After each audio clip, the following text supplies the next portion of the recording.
Hi friends, இந்த பிளேட்டில் இருக்கிறதெல்லாம் சமைச்சிருக்கோம். என்னென்ன சமைச்சிருக்கோன்னு பார்க்கலாமா? எண்ணெய் கத்திரிக்காய் காரக்குழம்பு, பருப்பு துவையல், அப்பளம் பொரிச்சிருக்கோம், முட்டை போட்டு அவரைக்காய் பொரியல் பண்ணியிருக்கோம், தேங்காய் பால் ரசம் வச்சுருக்கோம், சாதம் வச்சுருக்கோம். இந்த வீடியோவை முழுசாக பார்க்கணுன்னா லிங்க்கு தரோம், கண்டிப்பாக பாருங்கள். நாளாக கட் பண்ணி வச்சுருக்கேன். இதை விட நீங்கள் சின்னதாக கிடச்சா கூட சேர்த்துக்குவோங்க.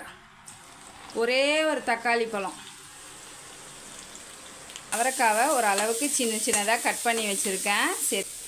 இங்கே பாருங்கள், 5 முட்டை உடச்சி ஊற்றிருக்கேன். ஒரு அரை கிளாஸு தேங்காய் பால் திக்காக அப்படியே ஆஃப் பண்ணிவிடுங்க. செமையாக ரெடி ஆகிடுச்சு. நல்லா உதிரி ஆகிடுச்சு பாருங்கள். எவ்வளோ சூப்பராக இருக்குது பாருங்கள். மாரி கொஞ்சம் குருணையாக இருக்கணும். தக்காளியை கையிலேயே நசுக்கி வச்சுருக்கேன். நம்ம அப்படியே தேங்காய் பாலை ஊற்றிடுங்க. தேங்காய் பால் ரசம் ரெடி.